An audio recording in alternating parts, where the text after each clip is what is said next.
जय श्री कृष्णा। आज है गीता ज्ञान का 11वां अध्याय।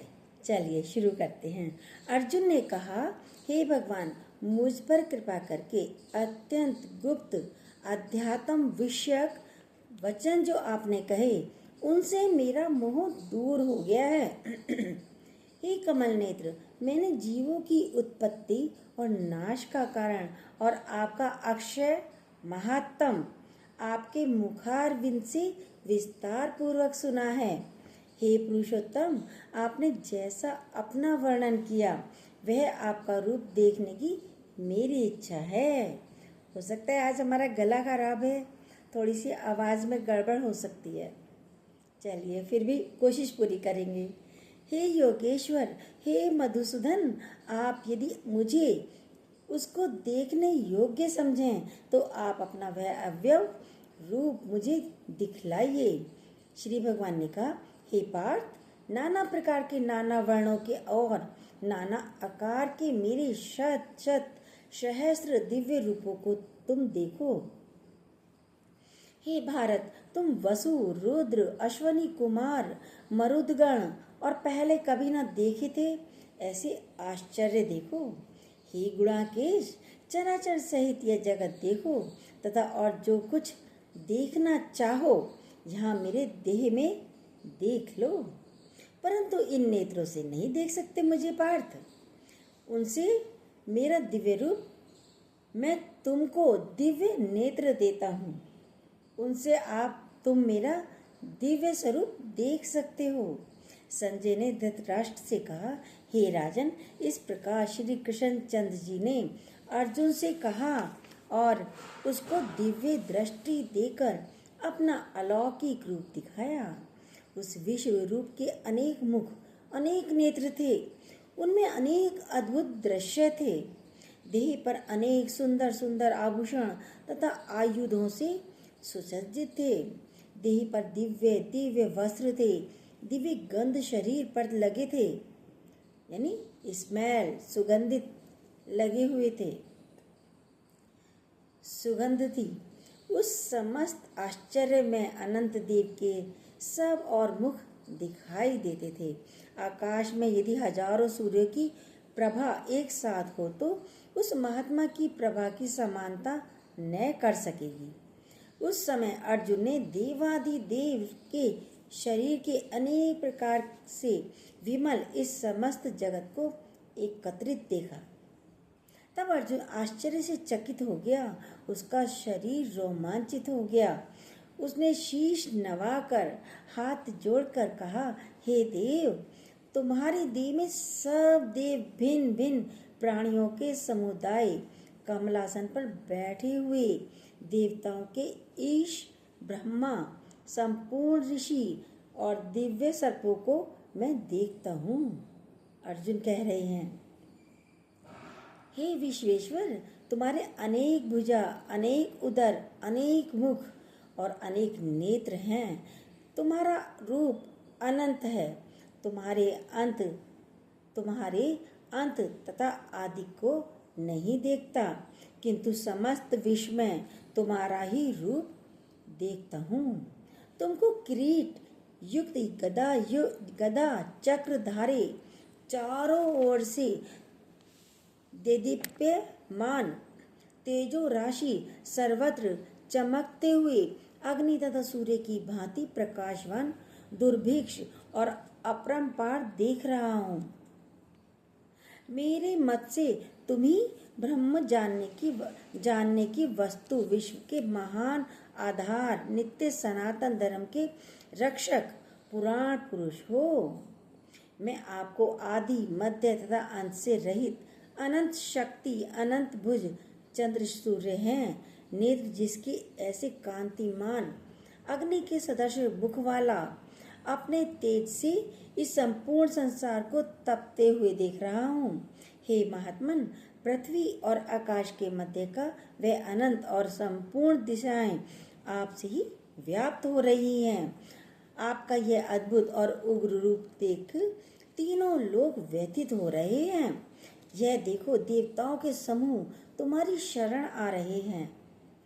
उनमें कितने ही भयभीत होकर हाथ जोड़ आपकी प्रार्थना कर रहे हैं।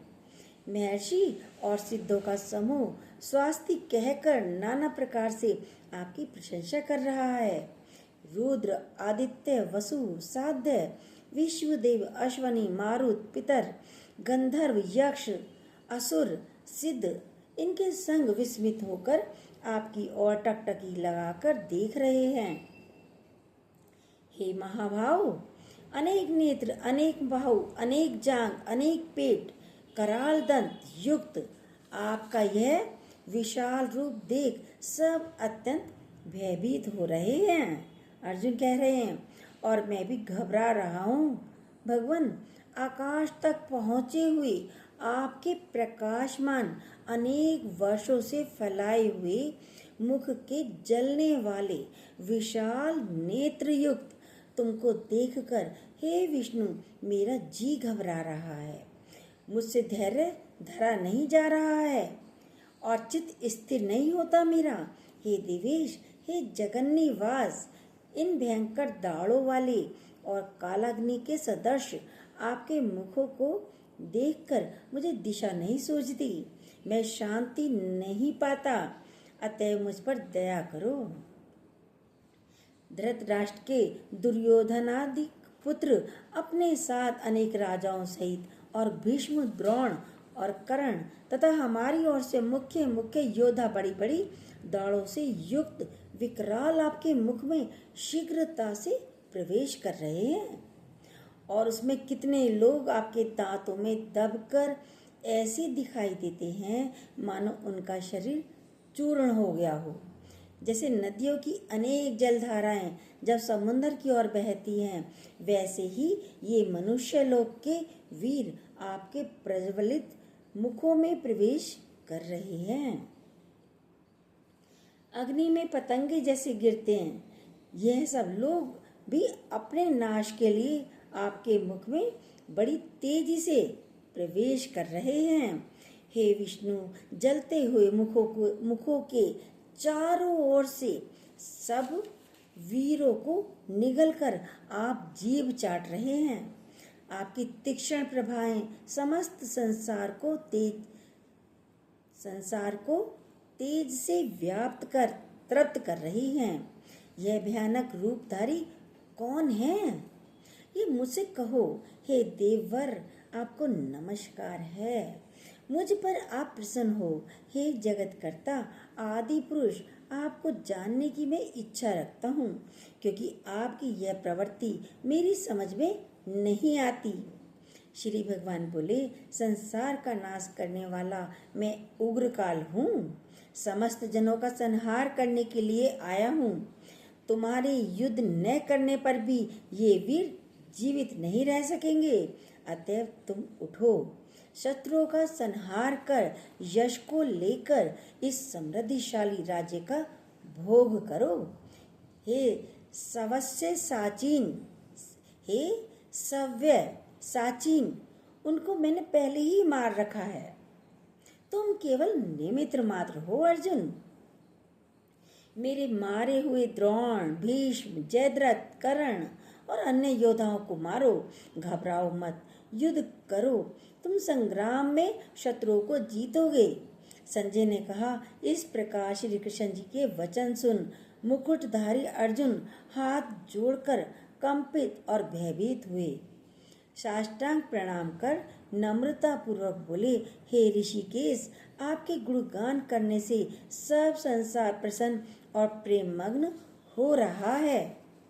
राक्षस डरकर दिशाओं की ओर भागते हैं और सिद्ध पुरुष आपको नमस्कार करते हैं। सो ठीक है। हे महात्मन, हे अनंत, हे देवादिदेव, हे जगन्निवास, आप ब्रह्म से भी श्रेष्ठ हैं। आपको देवता क्यों न नमस्कार करें। व्यक्त भी आप हो और अव्यक्त भी आप ही हो, तथा इन दोनों से परे अक्षर भी आप हो। हे अनंत रूप, आप आदि देव हो, विश्व के परम आधार हो, ज्ञाता और ज्ञेय हो। श्रेष्ठ स्थान आप हो, विश्व का विस्तार करने वाले आप हो। आप वायु, यम, अग्नि, वरुण, चंद्र ब्रह्मा और ब्रह्मा जी के भी पिता हो, आप ही हो। आपको नमस्कार है और फिर भी बार बार आप ही को नमस्कार है प्रभु।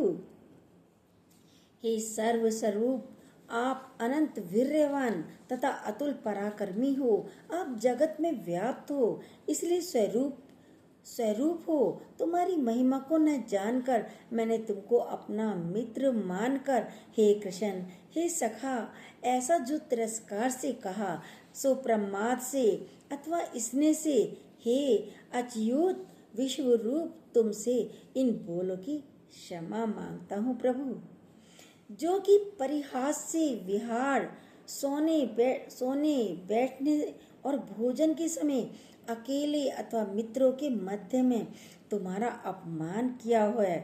तुम इस स्थावर जंगम रूप लोक के पिता, पूज्य और महान गुरु हो। त्रिलोकी में भी तुम्हारे समान कोई और नहीं है प्रभु। तुमसे अधिक अतुल प्रभाव कहाँ से होगा। इसलिए हे ईश, तुमको सिर झुकाकर प्रणाम करके यही प्रार्थना करता हूँ कि मुझ पर कृपा करो। हे देव, जैसे पिता पुत्र के, मित्र मित्र के और प्रिय प्रिया के अपराधों को क्षमा करता है, वैसे ही तुम मेरे अपराध को क्षमा करो। हे देव, जो पहले कभी नहीं देखा ऐसा आपका रूप देखकर प्रसन्न हूँ और भय से मेरा मन व्याकुल है, इसलिए वही पहला रूप मुझको दिखाओ। और हे देवेश, आप प्रसन्न हो जाओ। हे शेषर बाहु, हे दिव्य मूर्ति, मैं फिर आपको वही किरीट, गदा और शंख, हाथ में चक्र धारण किए हुए देखना चाहता हूँ, फिर से देखना चाहता हूँ।